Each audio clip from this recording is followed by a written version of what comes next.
మీ argument మళ్ళీ భిక్ష గారు రియాక్ట్ అవుతారు. ఇంకా కోదండరామ్ గారు జాయిన్ అయ్యారు. గుడ్ ఈవినింగ్ కోదండరామ్ గారు. అంటే ఈ కాళేశ్వరం మీరు కూడా రెగ్యులర్గా మీరు తెలంగాణ ఉద్యమం ఆనాటి నుంచి ప్రాణహిత చేవేళ్ళ ఆ రోజు నుంచి ఆ డిజైన్ చేసినప్పటి నుంచి ఇవన్నీ చూశారు దగ్గరుండి. కానీ తాజాగా జరుగుతున్న పరిణామాల నేపథ్యంలో దీని ఇవాళ బీఆర్ఎస్ వాళ్ళు కూడా వెళ్ళి ఇట్లాంటి పెద్ద ప్రాజెక్టులో చిన్న చిన్నవి జరుగుతాయి, దాన్ని రాజకీయం చేయాలని, లేదు కేసీఆర్ యొక్క పేరు ప్రతిష్టలు దెబ్బతీయాలని, రైతులకు అన్యాయం చేయాలని ఎండబెట్టి ఇట్లాంటి వాటిని రాజకీయంగా వాడుకోవటం కాదు, దాన్ని రిపేరబుల్ అనేటువంటిది అని చెప్తున్నారు. కానీ భిక్షం గారు ఏమంటారంటే ఇవాళ తొందరపడి రూపాయి కూడా ఖర్చు పెట్టడం కాదు, నేషనల్ డ్యామ్ సేఫ్టీ అనేటువంటి వాళ్ళు సందర్శించి వాళ్ళు ఇచ్చేటువంటి సూచనలు సలహాలు అన్నీ పాటించి ముందు పోవటం అనేది బెటర్ అనేది భిక్షం గారు చెప్తున్నారు. మీరేమంటారు? అంతే కదండి. ఇప్పుడు ఇక్కడ చాలా కీలకమైందంటే బీఆర్ఎస్ వారు 3 పిల్లర్లు గుంగినాయి, దాన్ని అద్భుతంగా రిపేర్ చేయొచ్చు అని అంటున్నారు.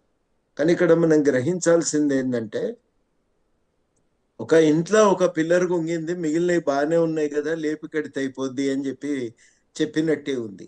ఒక పిల్లర్ గుంగితే రూఫ్ గుంగుతుంది, దాని ప్రభావం మిగతా పిల్లలు మొత్తం ప్రమాదం ఉంటది కదా, ఉంటది. ఒకటి. 2 మనం గ్రహించాల్సింది ఏంటంటే డ్యామ్ సేఫ్టీ వాళ్ళు ప్రిలిమినరీ రిపోర్ట్లో డిజైన్లో, నిర్మాణంలో, నాణ్యతలో, నిర్వహణలో అన్నిట్లో లోపాలు ఉన్నాయి, అందువల్లనే జరిగిందని వాళ్ళు హెచ్చరిక చేసిందంటే స్పష్టంగా వాళ్ళు ఇస్తున్న సంకేతం ఏంది? వాళ్ళు ఇస్తున్న సంకేతం చాలా స్పష్టము. ఈ డ్యాంలో ప్రాథమికంగా చాలా లోపాలు ఉన్నాయి. ఇదే డిజైన్తో అన్నారం సుందిల్లో కూడా కట్టిండ్రు కాబట్టి వాటిని కూడా ఖాళీ చేసి మొత్తంగా మనం చూడకుండా ఈ డ్యామ్ సేఫ్టీపై నిర్ణయానికి రాలేము అని అన్నారు వాళ్ళు. ఆ పరీక్షలు జరుగుతున్నాయి, మొట్టమొదటి విషయం. రెండవది ఏంటంటే అన్నారం కూడా బుంగలు పడి నీళ్లు లీకేజ్ అవుతున్నాయి. ఈ నీళ్లు లీకేజ్ అవుతున్నప్పుడు ఇప్పుడు మనం వీటి మీద తొందరపడి ఇది ఏమీ లేదండి ఏదో చిన్న సమస్య అని తేల్చి చెప్పటానికి మీరేం నిపుణులు కాదు. ఇప్పటికే మూడోది నేను చెప్పదలుచుకున్న విషయం ఏంటంటే ఇంజనీర్లను పక్కన పెట్టి టీఆర్ఎస్ వాళ్ళు చాలా తప్పిదాలు చేసిండ్రు. వాళ్ళు ఇష్టానుసారంగా ప్రాజెక్టును కట్టుకుంటా పోయినరు. వాస్తవానికి ప్రాజెక్టు కాంట్రాక్టులు ఇచ్చిన నాటికి డిపిఆర్ లేదండి, డిపిఆర్కి ఆమోదం లేదు. డిపిఆర్ ఆమోదం వచ్చిన తర్వాత ప్రాజెక్టును మొత్తంగా దాని స్కోపును అంటే దాని పరిధిని కానీ దాని స్వరూప స్వభావాలను కానీ సంపూర్ణంగా మార్చిపారేసిండ్రు. ఇవన్నీ మార్చిపారేయటం వల్ల జరిగిన పరిణామం ఏంటంటే ఆ ప్రాజెక్టుకు మళ్ళీ అనుమతులు తీసుకోవలసి ఉండే. నాలుగోది ఏంటంటే సిడబ్ల్యూసి వాళ్ళు అంతర్గతంగా తెలుస్తున్న సమాచారం ఏంది, పంప్ హౌజ్లో మీరు కడుతున్నది కరెక్ట్గా లేదు, మేడిగడ్డ నిర్మాణం యొక్క ప్రాంతం కూడా సైట్ కూడా కరెక్ట్ కాదది, ఆ ప్రాంతంలో కట్టకూడదు, దాన్ని మీరు మళ్ళీ ఆలోచన చేయాల్సిందే అని చెప్పి వాళ్ళు కామెంట్ చేసిండ్రు. వాళ్ళు ఒక వ్యాఖ్యానం చేసిండ్రు. పంప్ హౌజులు ఈ ఎత్తులో ఉంటే మునిగిపోయే ప్రమాదం ఉంది, వీటిని మార్చాల్సిందే అని వాళ్ళ ముందే ఒక సూచన చేసిండ్రు. వీటన్నింటిని కూడా బేఖాతరు చేసి ప్రభుత్వం కట్టి పంపులు మునిగిపోయినాయి. ఐదోది నేను చెప్పదలుచుకుంది ఏంటంటే సమస్య ఇది ఒక్కటే అని కాదు కదా, ఇప్పటికే ఆడ నీళ్లు లీకేజ్ అవుతున్నాయి. అన్నారం కాడ అన్నారం పంపులు మునిగినాయి, కాళేశ్వరం మేడిగడ్డ పంపులు మునిగినాయి. అక్కడనే సమస్యలు ఉన్నాయా అంటే మనం ఇలా మల్లన్న సాగర్ నింపే పరిస్థితి లేదు. 10 టీఎంసీల దగ్గరికి వచ్చి ఆగినాం. కొండపోచమ్మ బుంగబడ్డది. నిర్మాణం చేసిన కొద్ది రోజులకే మిడ్మానేర్ ప్రాజెక్టు మీద కూడా బుంగబడి దాన్ని మళ్ళీ మొత్తం తవ్వి కింది నుంచి మళ్ళీ కట్టుకుంటూ రావాల్సిన అవసరం ఏర్పడ్డది. అట్లాంటి సమస్యలే దారి పొడుగున ఉన్న సొరంగాలలో కానీ కాలువల విషయంలో కానీ ఇట్లాంటి సమస్యలు అనేకం తలెత్తినాయి. అందుకని ఇది ఏదో ఒక 3 పిల్లర్లకు సంబంధించిన వ్యవహారంగా చూడటం అనేది మూర్ఖత్వము, అవివేకం. ఇట్లాంటి ఆలోచనలను ముందు మనం స్వస్తి పలికి దేనిపైన నిపుణులు చెప్తారు, వాళ్ళు ఏం చెప్తే ఆ రకంగా మనం వ్యవహరించాలి. నేను ఒక మాట చెప్పదలుచుకుంది ఏంటంటే ఇది 3 పిల్లర్ల వ్యవహారం కాదండి. రాష్ట్రానికి సంబంధించిన 3 వ్యవస్థలు సంక్షోభంలో పడిపోయినాయి. మొదటి వ్యవస్థ సాగునీటి వ్యవస్థ. 1,00,000 కోట్లు కుమ్మరించి 4 ఏళ్ల కాలంలో 1,00,000 ఎకరాలకు కూడా మనం నీళ్ళు ఇయ్యలేకపోయినాం. అది మొదటి సమస్య. 1,00,000 ఎకరాలకు నీళ్ళు ఇయ్యలేకపోవటము, ఇప్పటికీ కూడా 40,000కు మించి ఆయకట్టు అభివృద్ధి జరగలేదు. రెండవది మొత్తం ఇంజనీరింగ్ వ్యవస్థను కుప్పగూల్చిండ్రు. మీరు ఇష్టానుసారంగా ప్రాజెక్టును నిర్మించుకుంటూ పోయినరు. ఇంజనీర్ల సూచనలు కానీ సలహాలు కానీ పర్యవేక్షణ కానీ వాళ్ళ యొక్క స్వేచ్ఛను మనం హరించేసి వాళ్ళు దాన్ని డిజైన్ చేయటానికి ఉండే అవకాశాలను కూడా పూర్తిగా తీసేసి ఇష్టానుసారంగా నిర్మించటం ఇవాళ ఈ ఈ ప్రమాదానికి మూల కారణమైంది. మూడోది ఏంటంటే ఇది తీవ్రమైన ఆర్థిక సంక్షోభానికి కారణమైంది. 3 పిల్లర్లు కుంగలే, 3 వ్యవస్థలు కుంగిపోయినాయి. ఇవాళ రాష్ట్రం ఒక 87,000 కోట్ల రూపాయల దాకా 8% నుంచి 11% వడ్డీకి తీసుకొచ్చి ఇవాళ రాష్ట్రం మీద అప్పుల భారం. దీన్ని నిర్వహిస్తే తెల్ల ఏనుగే, ఇవాళ దీన్ని రిపేర్ చేయబోతే ఇది తెల్ల ఏనుగేనండి. ఇది పెద్ద సమస్య. అది 10,000 రూపాయలు నిర్వహణ ఖర్చు అవుతుంది. ఎకరానికి 45,000 రూపాయలని కేగతన్ని వేదికలో చెప్పింది. ఇంకా ఎక్కువ అయ్యే అవకాశం కూడా ఉంది. అదేవిధంగా మనం గ్రహించాల్సింది ఏంటంటే రాష్ట్రంలో ఉన్న స్థాపిత విద్యుత్తులో సగం విద్యుత్తు ఉపయోగించినా కానీ ఈ ఈ కాళేశ్వరం మొత్తం పంపులను నడపటం కూడా సాధ్యం కాదు. ఇన్ని రకాలుగా ఇవాళ అప్పు కట్టన్న సంవత్సరానికి మనకు 14,000 కోట్ల రూపాయలు కావాలి.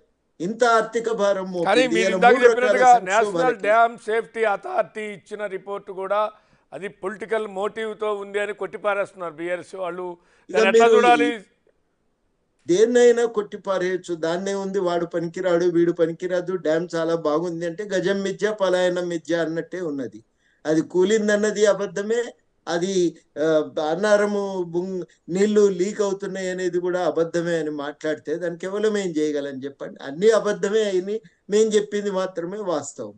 ఈ అధికారంతో దబాయింపుతో అందరిని ఉరుముయించి ఇష్టానుసారంగా అబద్ధాలను ప్రచారం చేసి కట్టడం వల్లనే ఈ డ్యామ్ ఈ దుస్థితికి చేరుకున్నది.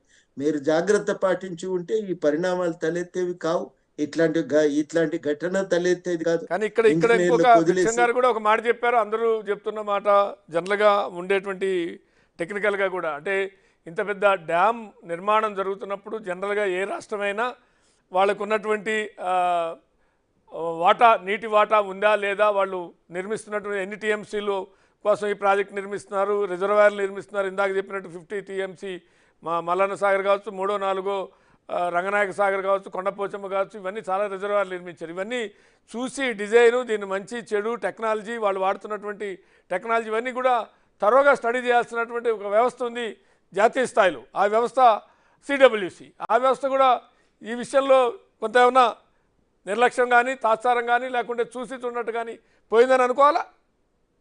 అంటే వాళ్ళు కూడా సూటిగా చెప్పింది ఏంటంటే 160 టీఎంసీల దాకా నీళ్లు ఉంటాయి, కానీ అక్కడ మీరు కొన్ని నీళ్లు పై రాష్ట్రాలకు హక్కులు ఉన్నాయి, ఆ హక్కులు పోను మీకు అంత నీళ్లు మిగలవు అనేది వాళ్ళు చెప్పిన మాట. అయితే 100 టీఎంసీలకు తగ్గకుండా మనము తుమ్మిడిహెట్టి దగ్గర నుంచి నీళ్లు తోడుకోవటానికి అయితే అవకాశం ఉంది. 100 టీఎంసీలు మనం తుమ్మిడిహెట్టి దగ్గర నుంచి తెచ్చుకుంటే, ఒక్క మోటార్తో నడపదలుచుకుంటే చాలా ఖర్చు తగ్గేది కదా. ఇక మిగతా నీటి కోసం ఏం చేయాలనేది ప్రత్యామ్నాయాలను ఆలోచించి ఉండవలసింది. వరద నీళ్లు పైకి తెచ్చిపోసినాక వచ్చిన వరదకి అవి కిందికి పోతాయి కదనండి. మళ్ళీ వదిలేసాక 2 సార్లు అట్లాగే జరిగింది కదా. 2 సార్లు అట్లే జరిగింది కాబట్టి మనం చేయవలసింది ఏంటంటే, ఇది మనకి ఇలా పనికొచ్చేది కాదు అని అర్థమవుతున్నప్పుడు ఇలా చాలా జాగ్రత్తగా ఆలోచించవలసిన విషయం ఏంటంటే, మనం ప్రత్యామ్నాయాలను సరిగ్గా వెతుక్కోలేదు. నీళ్ళు ఎన్ని ఉన్నాయి అనేదంటే, నీకు ఎన్ని నీళ్లు ఎక్కడి నుంచి తక్కువ ఖర్చుకు తెచ్చుకోగలవు అనేది నువ్వు బేరీజ్ వేసుకోవాల్సిన విషయం కదా. సిడబ్ల్యూసి వాళ్ళు ఇక్కడ ఇన్ని నీళ్లున్నాయి, ఇక్కడ ఇన్ని నీళ్లున్నాయి, పై రాష్ట్రాల హక్కులు ఇవి అనేది వాళ్ళు తేల్చి చెప్పిండ్రు. 164 టీఎంసీలు లేవని వాళ్ళు ఏమనలే, ఉన్నాయి, కానీ పై రాష్ట్రాలు వాడుకుంటే నీకు సరిపోని నీళ్లు ఉండవేమో అనే అనుమానం వాళ్ళు వ్యక్తం చేసిండ్రు. వ్యక్తం చేసినప్పుడు మనం ఎన్ని నీళ్లు ఆడ దొరుకుతాయి? అది తక్కువ ఖర్చుకు వచ్చే పని కదా. ఇక్కడ 3 పంపులు పెట్టి 3 బ్యారేజీలు కట్టి నీళ్లు ఎత్తిపోయటం కంటే అది తక్కువ ఖర్చుతో సులభంగా అయిపోయే పని కదా. ఆ పని దానికి సంబంధించి అప్పటికే 11,000 కోట్ల రూపాయలు ఖర్చు అయినాయి కదా. దాన్ని ఉపయోగించుకొని ఉండవలసింది. దాన్ని ఉపయోగించుకున్న తర్వాత మిగిలిన నీటికి ఏం చేద్దామనంటే అది వేరుగా ఉండే. నువ్వు ఒకవేళ బ్యారేజీలు కట్టదలుచుకుంటే ఏ ఎత్తులో ఉన్న నీళ్లు, ఏ బ్యారేజ్ నీళ్ళు ఆ బ్యారేజ్ లెవెల్లో కిందికి తీసుకుపోయి కాలువల్లో పోసో మిడ్మానేరు నింపుకోనో అక్కడి నుంచి వాడుకొని ఉంటే ఇవాళ ఈ దుస్థితి మనకు తలెత్తేది కాదు కదా.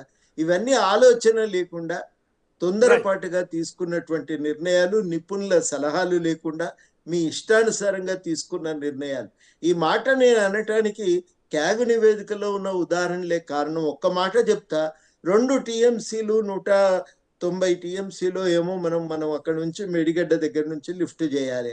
లిఫ్ట్ చేసిన తర్వాత ఇంకా నీళ్లు చాలవని 3వ టీఎంసీకి 28,000 కోట్లతో అవును. ప్రతిపాదన మొదలుపెట్టి పనులు కూడా మొదలుపెట్టింది. వాస్తవానికి ఏంటంటే 3వ టీఎంసీ మీరు కోసం పంపులు పెట్టి కాలువలు తవ్వే బదులుగా ఉన్న పంపుల్ని ఇంకో 10 రోజులు 15 రోజులు ఎక్కువ నడిపితే సరిపోయేది కదా అని క్యాగుతన్ నివేదికలో పేర్కొన్నాయి. రైట్. ఇవన్నీ విషయాలు ఆలోచన చేయకుండా తొందరపాటుగా నిర్ణయాలు. ఓ సంవత్సరం అయిపోతే మల్లన్న సాగర్ పూర్తి అవుతుంది, కానీ ఈలోగా పోచమ్మ సాగర్ నింపాలి. ఫామ్ హౌస్ అవసరమో ఏముందో మనకు తెలియదు, కానీ మల్లన్న సాగర్ నుంచి టెంపరీ కాలువ 70 కోట్లు పెట్టి తవ్విండ్రు. ఇప్పుడు ఆ అది కాలువ అవసరం లేదు. సబ్మెర్జ్ అయిపోయింది ఆ కాలం కూడా. ముందు 5 టీఎంసీల కోసం మల్లన్న సాగర్ డిజైన్ చేశారు.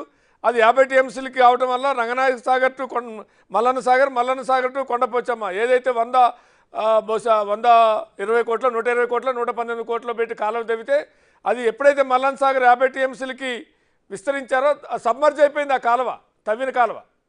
అవును, అది కూడా ఒకటి జరిగింది. అది వృధా ఖర్చు కదా. చాలా 100 సింపుల్ కోట్ల విషయం. పైన వృధా ఖర్చు. ఆ ఎల్లంపల్లి నుంచి నీళ్లు తెచ్చి పైన వరద కాలువలో పోసి పైకి ఎత్తి పోసుకొని పోయే రైట్. బదులు ఆ నీళ్లు చర్చిద్దాం. కిందికి పోతే సరిపోయేది కదా అనే మాట కూడా క్యాగ్ నివేదికలో కనబడుతుంది. రైట్. అనాలోచిత నిర్ణయాలు అనేకం జరిగినాయి అనే దానికి మనకు అనేక ఉదాహరణలు క్యాగ్ నివేదికలో ఉన్నాయి. రైట్.